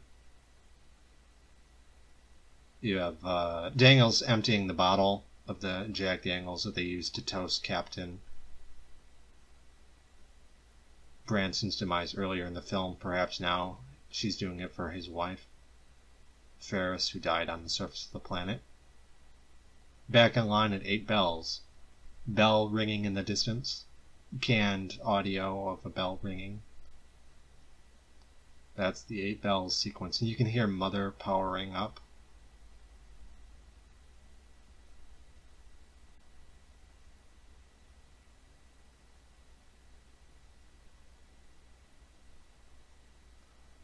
If you pay attention, it's fairly obvious that David is masquerading as Walter, exhibiting certain behaviors that really aren't a part of Walter's modus operandi. And at this point in the film, you could feel confused. You could say, oh, well, Ridley Scott is incompetent. It's obvious it's David. But that's not the point. What's interesting is what's going on here. And we have the assumption of Daniels in a heroic role, happily grabbing the rifle as she and her sidekick, Tennessee, relegated to a minor role here, or a secondary role, assumed to do battle with the beast. She's beat it once, she can do it again. A bit of a hiccup, if you will, or an unanticipated smuggling of another passenger on board the ship. At this point, we could assume that if this didn't happen, that David/Walter would have sent them to their cryopods and then continued on with his plans. But this type of unannounced guest or uninvited guest represents a threat as much to David's work as it does to Daniel's and Walter's livelihood. Of course, you could argue that they could quarantine them inside this portion of the ship, lock all the doors, and just keep the creature where it is before it has a chance to enter the shower room. But perhaps they didn't have enough time. But right then and there, if you look closely, you can see a cat tattoo on Upworth's arm, her left arm. Reminds me of Bast, the Egyptian cat goddess, which, of course, if I remember correctly, there was a certain sexual nature to her as an Egyptian goddess. So again, a continuation of Egyptian mythology.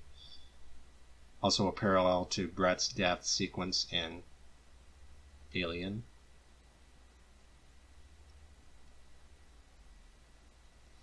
Again, the transparent dome. If you look closely, you can see through the dome and see the character's skull-like face, smiling almost at Upworth. Before, if you listen in the periphery, you can hear the shattering of glass as she is dispatched off screen.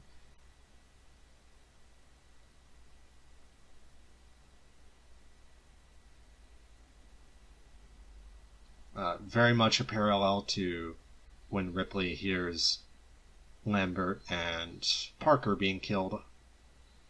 Their bodies in Alien, Lambert's body was actually naked when Ripley found it, and also in a state of damage. One of the toes was broken, and they were surrounded by steam. So this is very much Ridley Scott riffing off his own canon, as it were.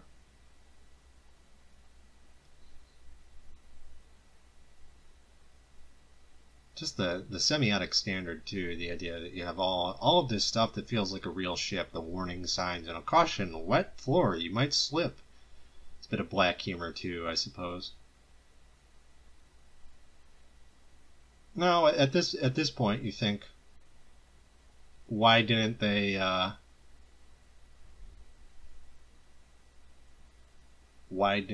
just lock the doors immediately? Perhaps they underestimated the creature's ability to grow to full size.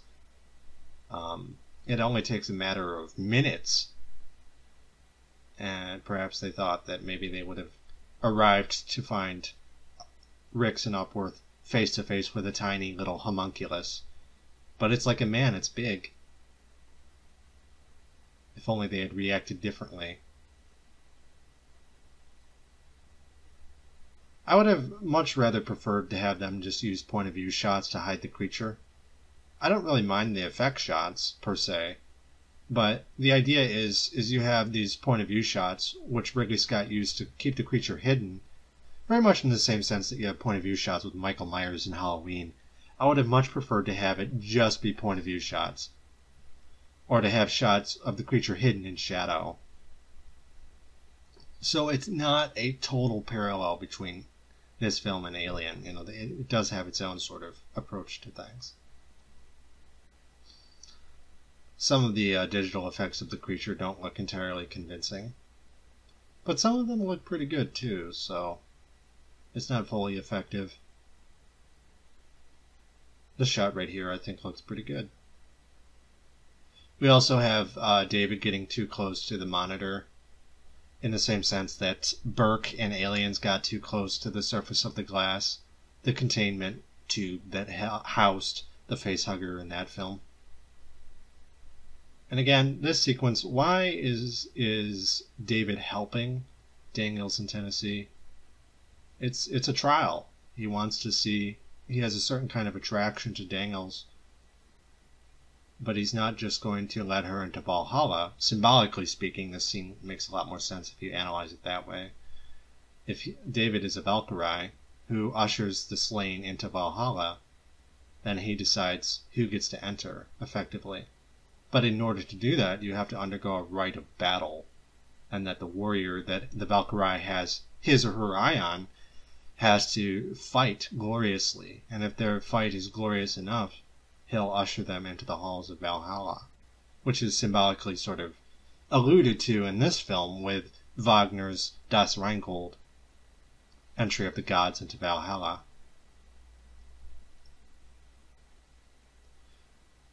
And again, this is very much a rite of passage. It's not as though David is guaranteeing that Daniels will survive. She almost doesn't.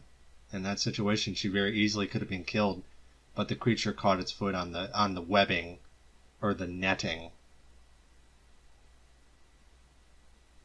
This is not a foolproof plan by any stretch of the imagination. which makes it as a rite of passage all the more effective. You'll notice that David is very watching this with bated breath. He doesn't know what's going to happen in this situation.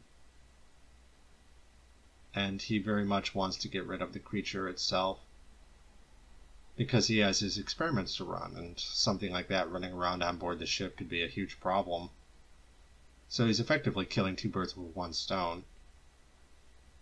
He's grooming his favorite victim, Daniels, who reminds him of his true love, Shaw.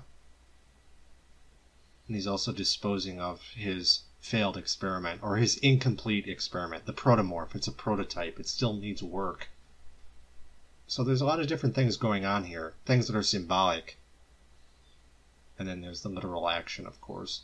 I would have preferred it had they actually fired their weapons. Like right here as it's leaping, Daniels could have just lit it up, shot it. Instead they opt for a matador sequence, which is foreshadowed by the creature, the other protomorph, Orm's son, being killed when it attacks the crane in matador-like fashion. It's a stupid animal. It just charges at things, just like the protomorph does here, which again sort of implies that there's a certain imperfection to what David earlier insisted was a perfect organism. He thinks it's perfect, but this test run between Daniels and the protomorph suggests that David still has more work that he needs to do on his creation before it is actually perfect. It might be perfect, but this is a test run. Now the creature is dealt with, and David as the Valkyrie will usher Tennessee, and more importantly Daniels, who is sort of integral to his work, in the way that Shaw was. Men in this film are effectively hosts for the parasite, whereas women, if you modify them and their genetic material, their gametes, you can actually create something new. You can spawn parasites, the queen, the eggs. The eggs came from a woman, came from Shaw. Very much like Lilith, the queen of demons. Or in biblical mythology, Adam was deceived by Eve, or Pandora's box, again, the idea original sin or evil or demons and creation, all of these things, perversions of God's pure creation, stem from women, essentially. And yet it is all mechanized in this case by David, who is, yes, a genderless android, but he appears male, the masculine devil sort of corrupting the Garden of Eden, implying that all of these women who are used to create these biblical sort of demons were deceived or betrayed by a masculine character. Again, Daniels, the triumphant hero going home, and yet her homecoming isn't what she thought it was.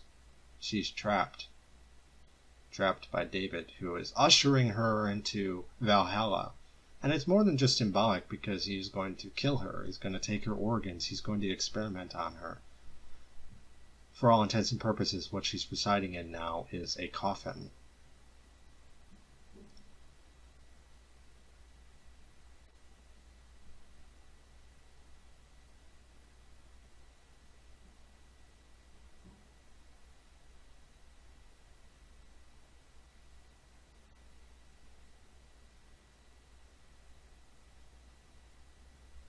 And there you go, guys. Effectively, that's my second viewing of Alien Covenant.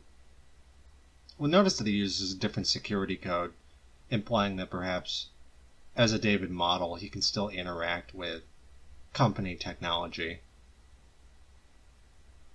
He's been made redundant by the updated Walter models, and yet they haven't cut him out of the technological loop, so to speak. This music symbolizes, again, the entry of the gods into Valhalla, or those worthy into the halls of Valhalla.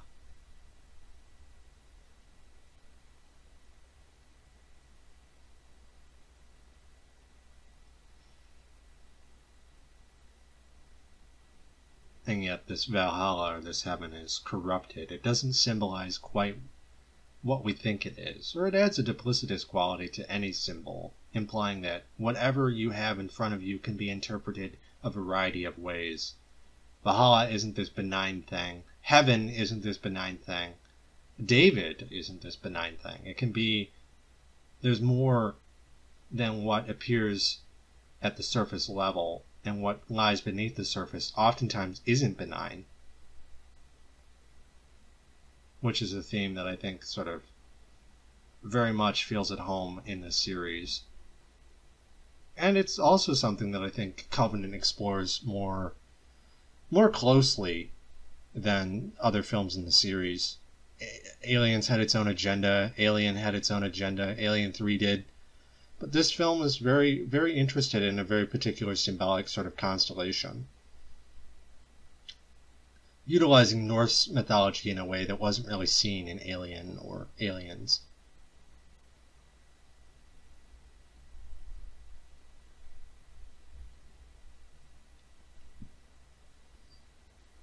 Bits of lies with bits of truth as David, pretending to be Walter, continues his masquerade, lying to the company.